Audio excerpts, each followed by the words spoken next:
Today I'm going to solve the Whodunit death in my past life regression hypnosis session.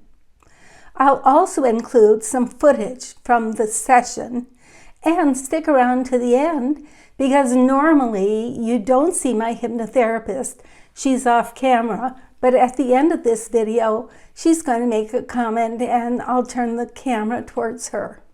As a recap of my previous videos, I had a past life dream in which I'd been wearing a bustle and I'd be walking on a sidewalk toward a tall ship with many masts. As I approached the ship, I saw that long rope swung out from the mast of the ship. At the end of these ropes were pieces of lead. The rope swung up against me and hit me in the side of the head and in the chest. I bent over, collapsed, fell to the ground in a pool of blood, and died. When I woke up from the dream, I knew it had been a past life dream. But I wanted to know more. What had caused this to happen? Was it an accident? Or was it a willful act of violence against me? I decided to go to a hypnotherapist. I hoped that past life regression hypnosis would provide answers. Hello, hello, hello. It's Carol Ann Chapman. I'm the author of When We Were Gods, which is a chronicle of my past life memories of Atlantis. By the way, if you're wondering how I knew that it was a past life dream, it was because I was wearing period costume, the dress with the bustle, and because there'd been historical transportation, which was the tall ship with many masts. If you're wondering if you've had a past life dream, take a look at my video, Can You Dream About Your Past Lives? Characteristics of a Reincarnation Dream.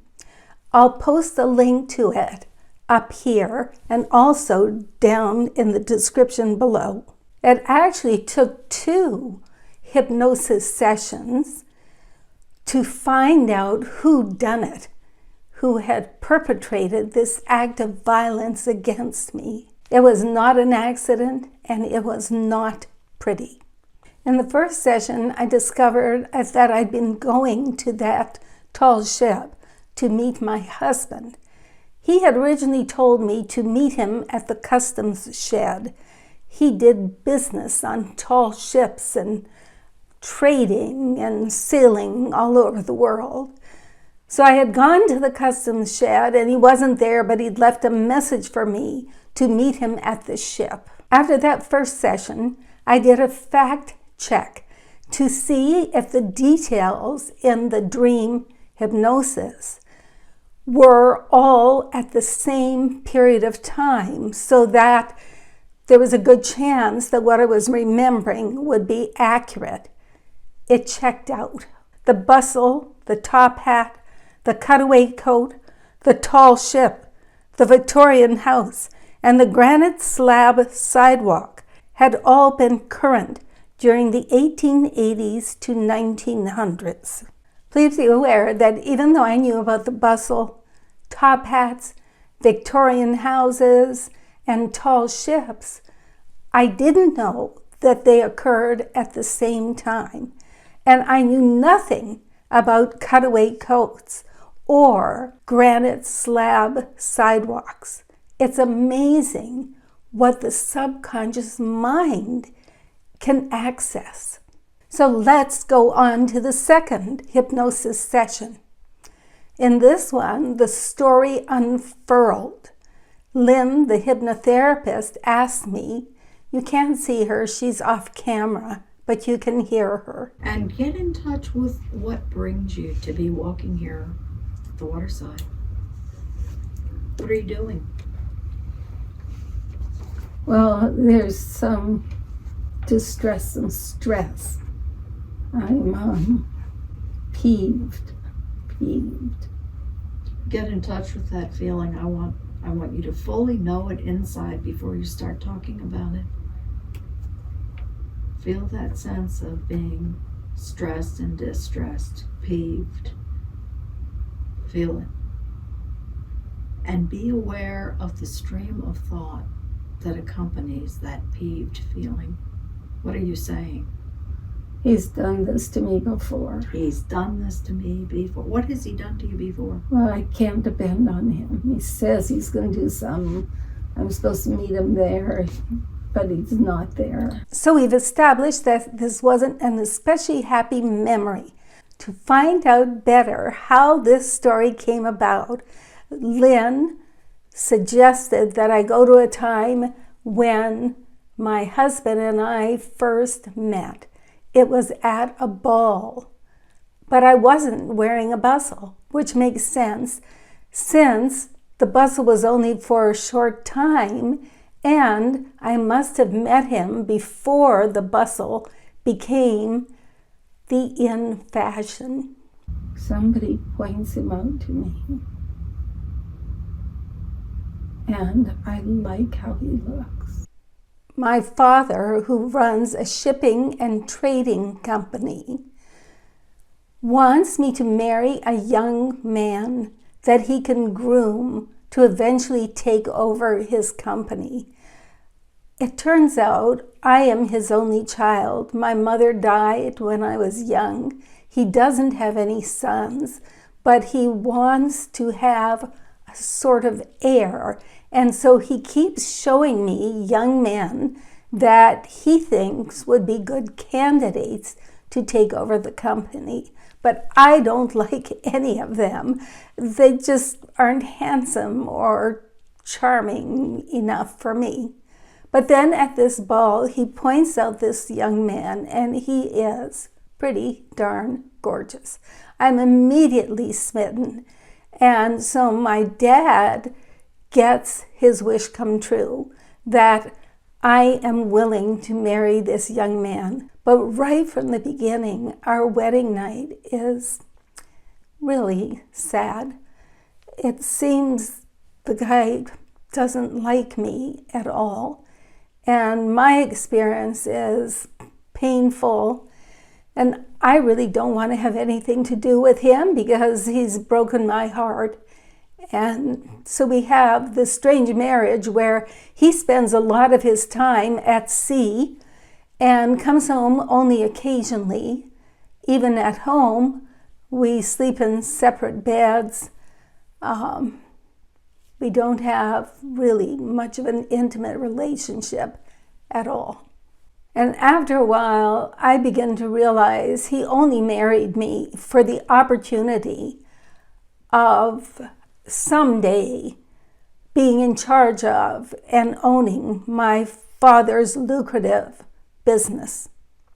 I really don't want to know anything. I try to keep myself as stupid as possible because it's too painful. I had these dreams of being appreciated and loved and being cared for. But in the end, it's even my father who buys the house, not my husband. And it turns out that on these lengthy trading trips in the tall ships with the square sails and the many masts, that it's like a party ship. And there are these debaucheries going on. And many of them are same-sex relationships. So no wonder he didn't like me. But he has to make a pretense of being married, and basically he uses me for that. Like I said, I try to pretend it's not real because it's too painful to really look at it. But as time goes by, I'm getting angry. And he and I, when he comes home, you know what he's like. You've seen Pride and Prejudice, right? He's like Wickham. He is so cool and sort of slippery. He knows how to act with my father as if he's a really competent person. But the way he's acting behind my father's back is not someone who's responsible and would be good to take over the company.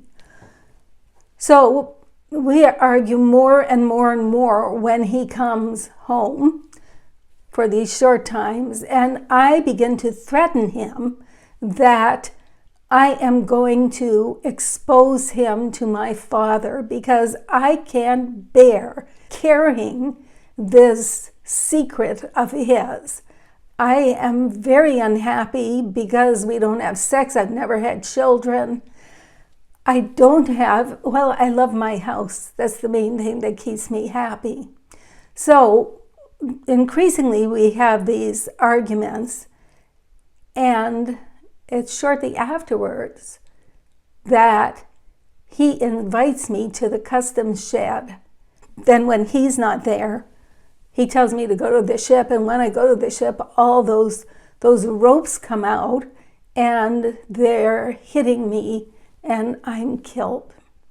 You might be wondering, how did they get away with these kind of debaucheries on these ships? Well, the reality is, when a ship is far from shore and it takes months to get from one place to another, crossing the ocean as it did in these tall ships, I mean, anything could be happening on that ship.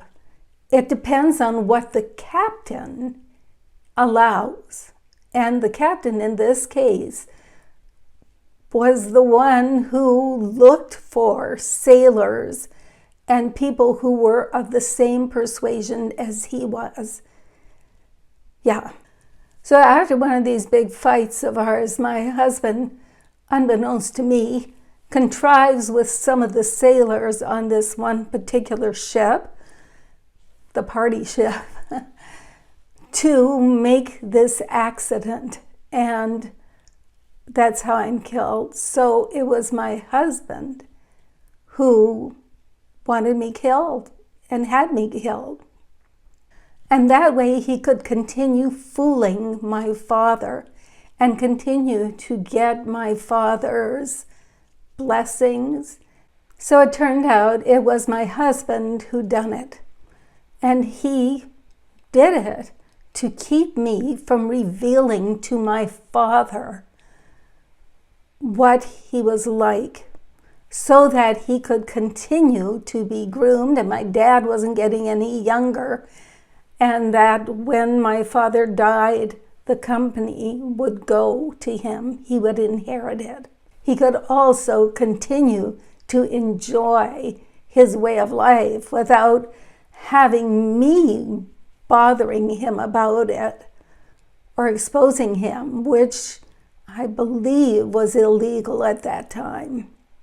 This is what Lynn, the hypnotherapist, had to say about the murder and mayhem of that lifetime. That's the way past lives work. It's just the thematic threads transcend the particulars of the historical time, the cultural norms. There are a few basic human themes, and we find them.